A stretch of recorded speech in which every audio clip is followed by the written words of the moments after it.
How's it going, you guys? AZPlow21 back with more WMMA 5 in our UFC save, as we are just about ready to get this next fight night underway. It's UFC on ESPN Plus Fight Night Cerrone versus Oliveira 2. Now, I've been saying that it's Cowboy Oliveira. It's actually incorrect. It's actually DeBronx Oliveira. So it's Charles Oliveira. It's the second time that these two are fighting. And so that's going to be the fight night that we have going on tonight. But before that, let's go and take a look at our emails. Of course, within the last couple of days, we've actually had a couple of people pop for PEDs, TRT, that sort of thing. So kind of unfortunate, but that's the name of the game. That happens sometimes. And with Alistair Overeem, it wasn't necessarily that surprising. Minor knee injury has now recovered. Okay. So nothing really of note. I've already put everything up on TV.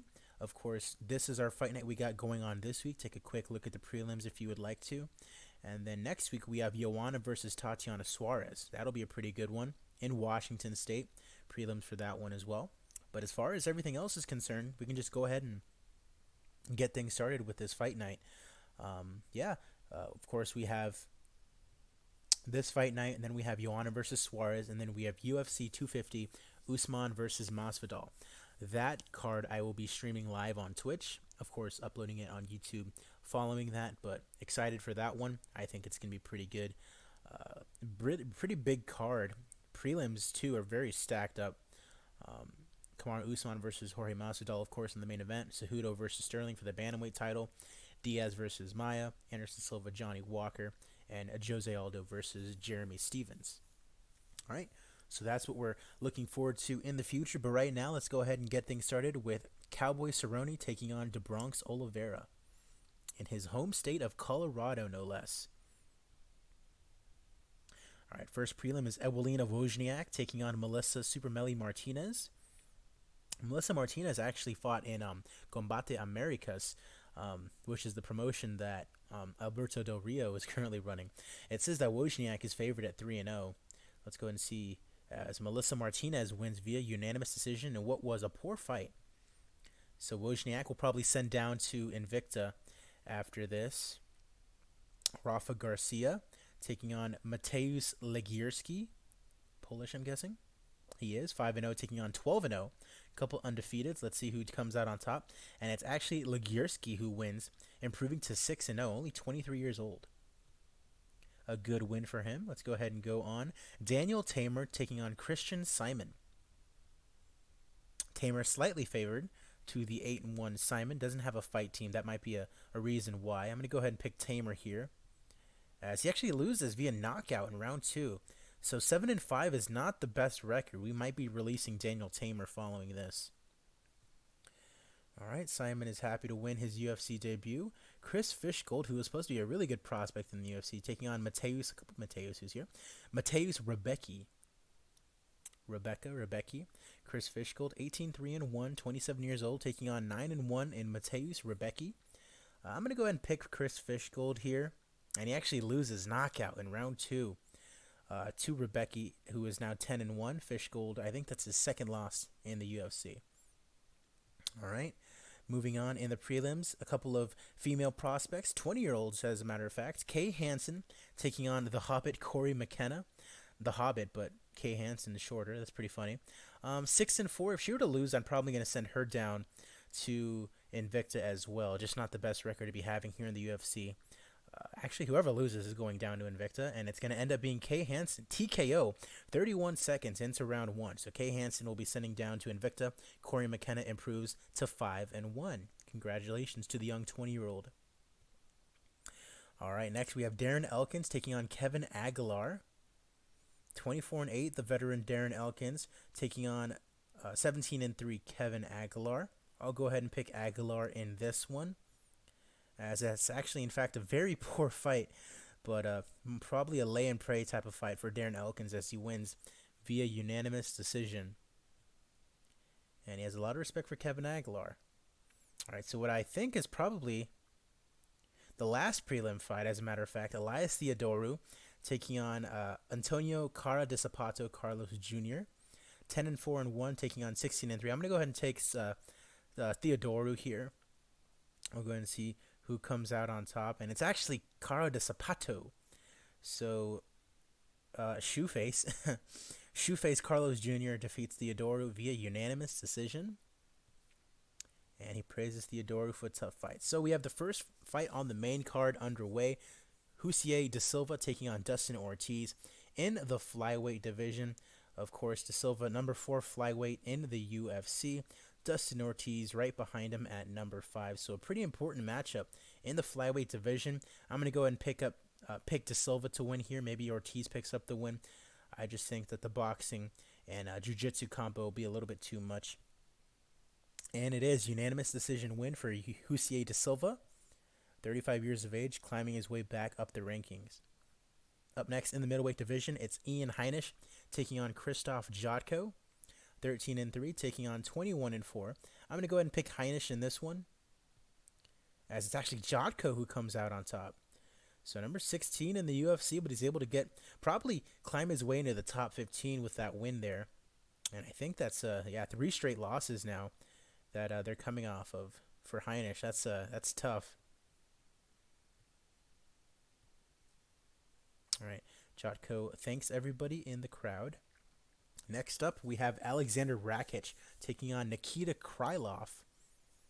Couple of ranked light heavyweights going at it. 12-2 for Rakic, taking on 26-7 in Krylov. I'm going to pick Rakic here. He's a little bit highly ranked. He's a little more highly ranked than Krylov, and Krylov's coming off a losing streak, I believe. And Rakic, I think, is coming off a loss, but not necessarily a losing streak. Yeah, he lost to Volkan Ozdemir, but is still very highly ranked. Krylov, what is he up to? He beat Johnny Walker. All right. So I'm going to go ahead and pick Rakic here, and he does, in fact, win via TKO in round 3. Congratulations to him. Lost to Glover Teixeira, who just got popped, so that looks pretty good on Rakic's part. Rocky Pennington taking on Caitlin Vieira. Vieira needing a big win after losing to Aldana earlier on in the year. Pennington 10-8. Yikes. I don't know. Look at that record. That's a terrible record. I don't like seeing records like that. 10-9 is not a record I like to keep around because, if she loses, that's 10-10. And she loses split decision. So we might, how popular is Raquel Pennington, low-level national? We might have to keep her around, which sucks because that's a pretty bad record to hold on to. Hopefully by the time she gets there, we have a lot more women at low-level national. All right, co-main event is up next as it's Fabricio Verdum, who lost to Alexei Oleinik this last weekend. Pretty bad showing from him as well. So 42 years of age, taking on Shamil Abdurakhimov. Abdurakhimov, number 11 in the world, coming off a loss to Curtis Blades. And Fabricio Verdum, of course, on a pretty long layoff, last fighting in March of 2018, losing to Alexander Volkov. I'm going to go ahead and I'm going to pick Abdurakhimov. You know, he's been more recently he's been active more recently than Verdum. Verdum's got a age not on his side, as Verdum actually wins via knockout in round 3. So not the showing that he had on Saturday, but he's able to get it done here. So congratulations to Fabricio, and he gives some respect to his opponent, as we are now here at the main event. COWBOY Cerrone taking on Charles de Bronx Oliveira in Cerrone's home state of Colorado. And it looks like de Bronx is actually favored, which makes a lot of sense, as a matter of fact, as we get things started here. Steve Mazzagatti is your referee. Brazilian Jiu-Jitsu on the side of de Bronx. COWBOY Cerrone with a little bit of the kickboxing action going on. Oliveira tries for a takedown. Cerrone pulls guard. Oliveira trying to pass guard. Passes aside control. A little bit of trouble here for COWBOY. Peruvian necktie. Oh, no. 2.5 minutes into the fight, and Charles de Bronx Oliveira wins via submission with a Peruvian necktie. And I can't even tell you what that is, to be honest. But a great showing from de Bronx. Surely in the top, 10, probably. COWBOY was top 10. And de Bronx was number 11. So for sure, it's got to be top 10 now. As he thinks he wants to fight Gregor Gillespie, which would actually be a step down for him. So, I mean, it's nice that he's calling somebody out, but he's probably going to be fighting someone in the top 10 his next time out.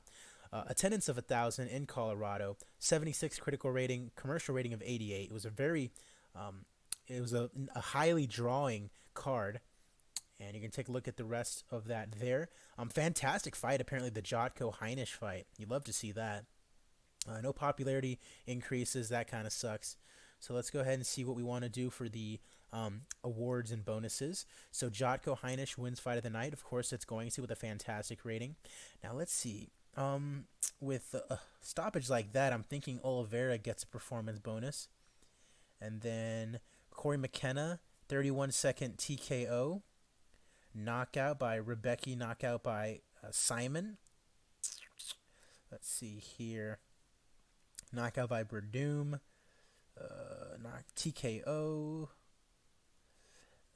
Yeah, one of these. Let's go ahead and give it to Corey McKenna. You know, she's probably not on a lot of money, so she'll probably enjoy that 25,000, getting the win over Kay Hansen. And we lost $700,000 on this card. It's going to really help once we get a little bit more popular, and a lot of the fighters get a little bit more popular, and we're able to draw a little bit more money as far as the gate receipts go. So that'll be very important. Also, very important will be the fact that we're not going to be paying a lot of these guys a whole bunch of money. So let's go ahead and skip forward. A lot of these promotions are running fight cards today, so it's probably going to take a little bit of time for this to skip through. But it's currently Tuesday night, late Tuesday night, and we have a fight card going on Wednesday. Let's go ahead and take a look at it here. It's Anthony Smith taking on Glover Teixeira in the main event, and that's tomorrow starting at 3 p.m. Unfortunately, I won't be able to watch it because I have work going on. But let's take a look, see what we got going on here. Chase Sherman taking on Ike Villanueva in the heavyweight division. Brian Boom Kelleher taking on Hunter Azure in the featherweight division. Gabriel Mogli Benitez taking on Omar Morales. Sarah Morris taking on Sijara Eubanks. Of course, she thought that she ran the bantamweight division. She, in fact, is not. You got Michael Johnson taking on Thiago Moises. And then Andrei Arlovsky taking on Felipe Lins. That's just a prelim card. And then on the main card, you got Carl Baby K. Roberson, who actually missed weight yet today, taking on Marvin Vettori in the middleweight division. In the bantamweight division, you have Ray Borg taking on Ricky Simon. Ricky Simon, of course, the guy that Uriah Faber beat in his comeback fight pretty recently. Alexander Hernandez taking on Drew Dober in the lightweight division. Alexander Hernandez is the guy that got beat up by Donald Cerrone in Colorado for, I think it was the UFC anniversary show, I think. And then Ben Rothwell taking on OSP. I've always been a big OSP fan ever since his Strikeforce days. No real reason why. I think it's just the name, to be honest. I mean, Ovin St. Preux, like, that's a very cool name. And then you have the Von Fluchoke that he's been able to win a lot of fights with. Let's see if he's able to get it on a Rothwell. And then in the main event, Anthony Smith taking on Glover Teixeira. Of course, Glover Teixeira in this game save is suspended for taking TRT, but definitely not in real life. And then Anthony Smith, of course, coming off the loss that he took to John Jones, was able to beat Alexander Gustafsson. And he basically drove Gustafsson into retirement because of that. And now getting a fight here against Glover Teixeira.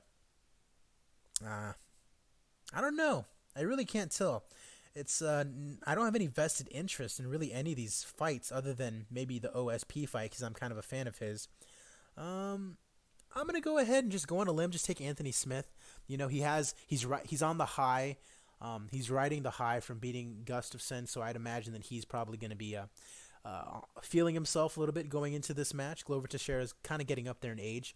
Anthony Smith is getting up there in experience and probably some wear and tear on his body, but I don't think it's necessarily going to be anything that he can't deal with. Ben Rothwell also getting up there in age. OSP coming up from the light heavyweight division. It'll be interesting to see how he operates. I think he weighed in at around 244, and Ben Rothwell usually just makes the 260, 265 mark, so that'll be an interesting fight to see as well. Of course, also this Saturday, we have Overeem versus Harris going on. Of course, Walt Harris, the tragedy that happened to him this past year. Alistair Overeem looking to get back into it, and another fighter who also popped in this save, featuring this week fighting. Co-main for that one is Claudia Gadelha taking on Angela Hill. Dan Ige taking on Edson Barbosa. That's going to be a very interesting fight. I can't wait to see that one. Eric Anders in the middleweight division taking on Krzysztof Jotko, who we just saw win over Elias Theodorou on this very fight card. And then Song Yadong taking on Chito Marlon Vera. All right. So that's the main card for that card on Saturday. We are here at the start screen, so let's go ahead and take a look. Of course, next episode that I bring you guys will be Joanna versus Suarez. Take a look at the main card there. Alexander Hernandez featuring on that card as well. Nice to see. All right. All right, let's go ahead and take a look here. Raquel Pennington contract renewal. So we're going to sign her back up because she's low-level national. Ooh, now she's high-level regional. Ooh.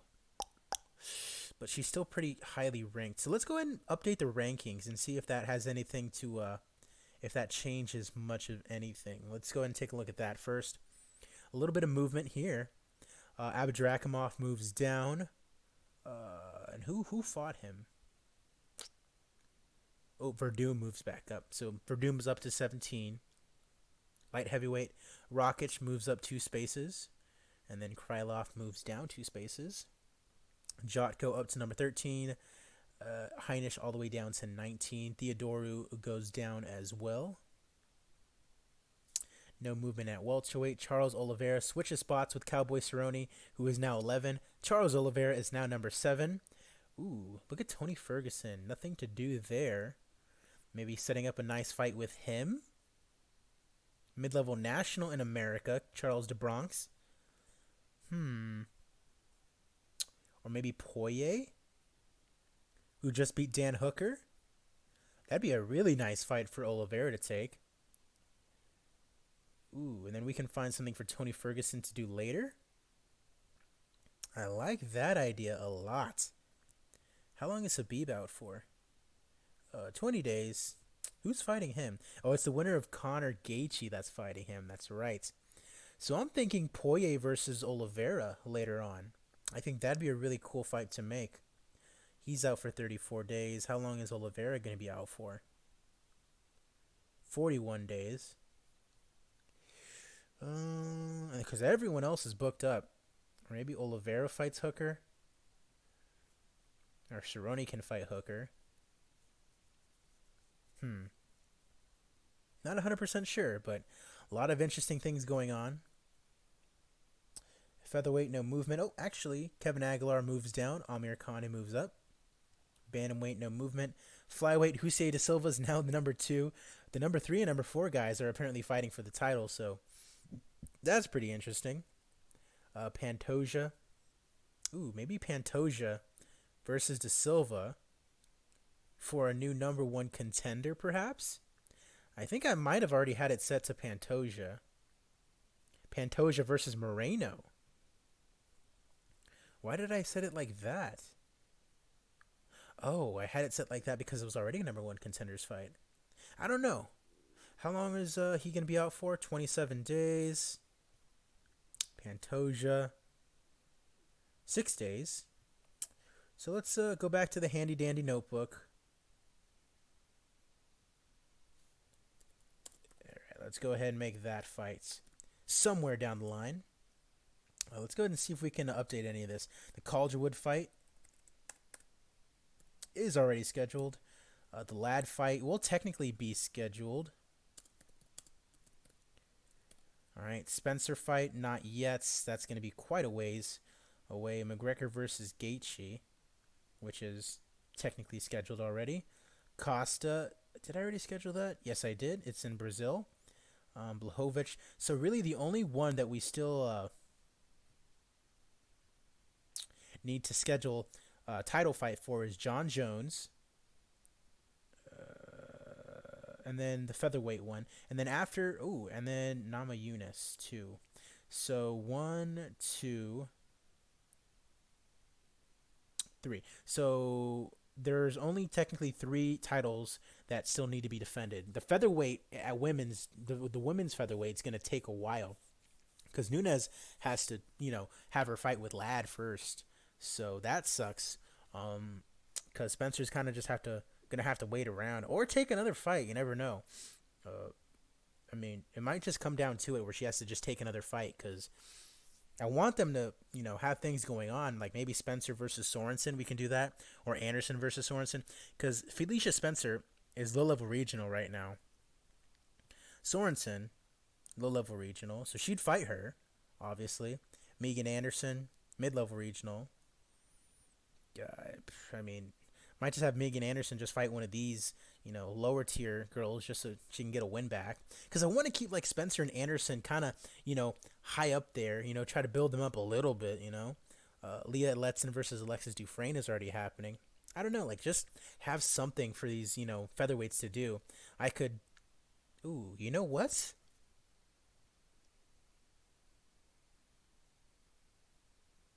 I just came up with an idea. And it's perfect, unless Felicia Spencer is out for a while. 13 days, perfect. So I just came up with an idea. We're gonna do a women's featherweight tournament. Yes, we're gonna do a tournament, and the winner of that tournament will fight for the women's featherweight title, which is great, because it gives us a lot of time to let the featherweight division kind of figure itself out, and it lets Amanda be able to do her thing at bantamweight for the time being, and then whoever wins this tournament obviously will have to fight for the featherweight championship. I love this. I love this idea, Adrian. Great job. Okay, you know what? Let's go ahead and just get it. Let's get it situated right now. Just I'm super excited about it, and we already have one of those matches booked up, anyways. So tournaments, new tournament, new tournament. Where you at? Okay.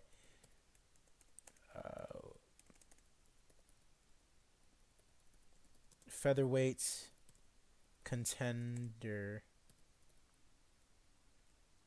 women's featherweight contender.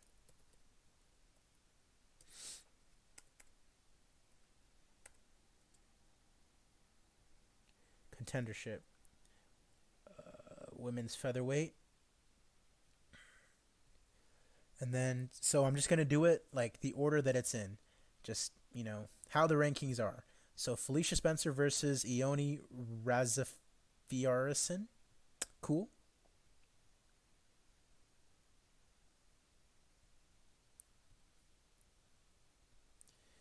All right. And then on the opposite side, it's going to be... Oh, do we have a lot more fighters in the featherweight division? Hold up. Hold up.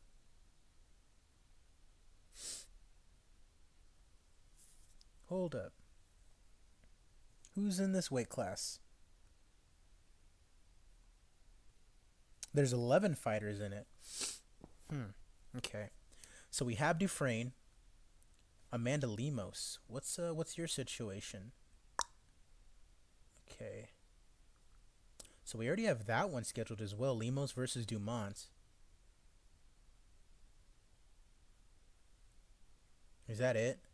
Pam Sorensen, Tanya Evinger. Yeah, yikes. She won't be in this tournament. She's kind of just a lower tier, kind of just, she's here to give, people some experience. So since Lemos and Dumont is already scheduled, we'll kind of include that in the tournament. Same thing to say with the Dufresne versus Letson. And so after that, there's only 4 fights to book. So, let's see.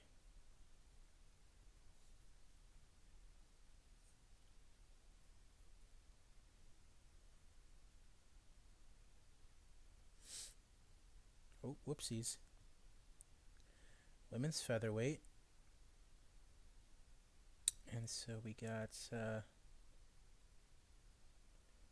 Dufresne versus Leah Letson. And then you got Amanda Lemos taking on Norma Dumont. Okay, and so now Felicia Spencer, and then Megan Anderson.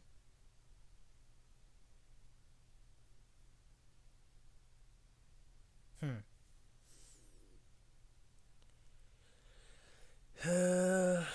I'm thinking Daria.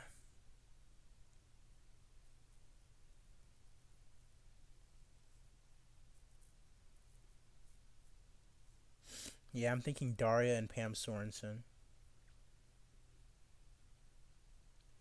So Daria would fight Felicia, and then Megan Anderson would fight Sorensen. Sounds good to me.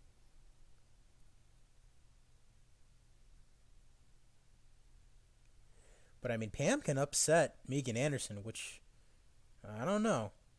We'll see.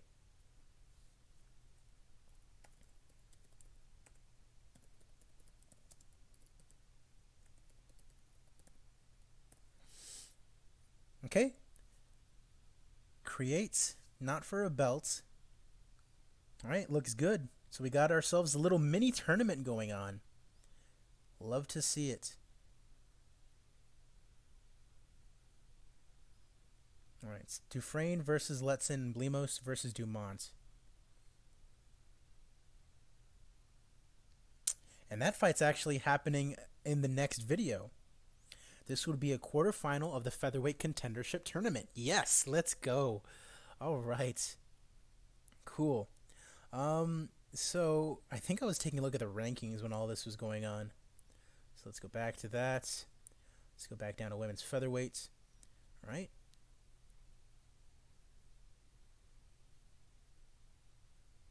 All right. Caitlin Vieira switches spots with Raquel Pennington. Nothing at women's flyweight. Nothing at women's strawweight. So let's go ahead and take a look at the emails. So yeah, Raquel Pennington, we are going to resign. She's not going to be on a lot of money anyways. We'll just go ahead and re-sign her. I'll just kind of have to deal with the fact that I don't like that record. And then Jose de Silva, we are going to re-sign. Give him a good 4 or 5 fights. Yeah, like that. Okay. Loves that offer, even though it's only $25,000 a fight. All right. And that just about does it. All right, so that's going to go ahead and end this episode. The Bronx Oliveira has beaten Cowboy Cerrone. Of course, next episode, we're going to have Joanna Jędrzejczyk taking on Tatiana Suarez in Washington State. And then in the prelims, we have that women's featherweight tournament fight. Take a look at the prelims if you would like to. I'm AZPlow21. I thank you guys once again for watching. I will see you guys in the next episode. Also, be sure to like and subscribe. Be sure to click on the little bell so that way you guys get notifications whenever my videos are posted and they are uploaded. Be sure to follow me on Twitch so that way you guys can watch all of the pay-per-views and the booking sessions streams that I do. So be sure to stay tuned to all of that, and I will see you guys later.